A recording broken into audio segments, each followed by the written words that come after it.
what perspectives or what ideas are you hoping to bring to the forum this week? Well, I'm in a bit of a special situation given that I'm the finance minister of Monaco.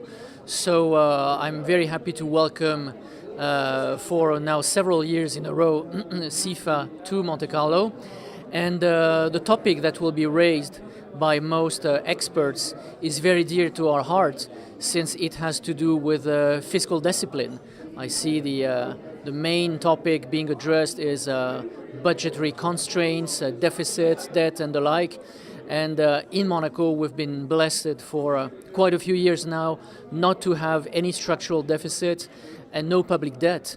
So indeed this is becoming a very unique situation in the world, and I'll be quite keen to see how others are coping with more adverse budgetary situations.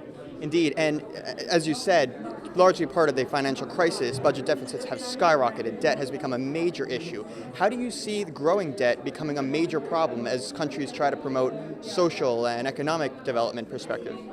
Well, on one hand, this will be a burden for the current generation if the only way to cope with debt is, for instance, and deficits, is to raise taxes or create new taxes, additional taxes.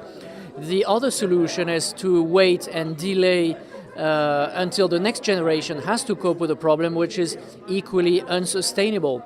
So I think it is becoming a very hard challenge for most developed economies today, but it is a challenge they have to tackle now.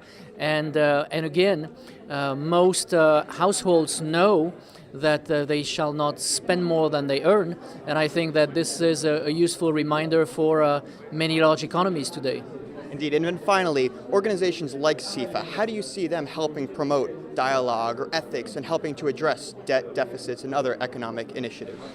Well, I think that CIFA gathers people from all over the world and very diverse sensitivities, and I think it's through the interaction between the participants that new solutions or suggestions could be found to address those specific issues. They are well known for not hiding behind their shadow and speaking their mind out in a very constructive way.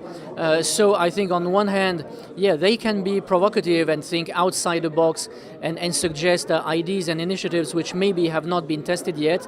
And on another hand, they are practitioners, so they have their feet deep on the ground and they are very aware of the issues and problems faced by most of the world's populations.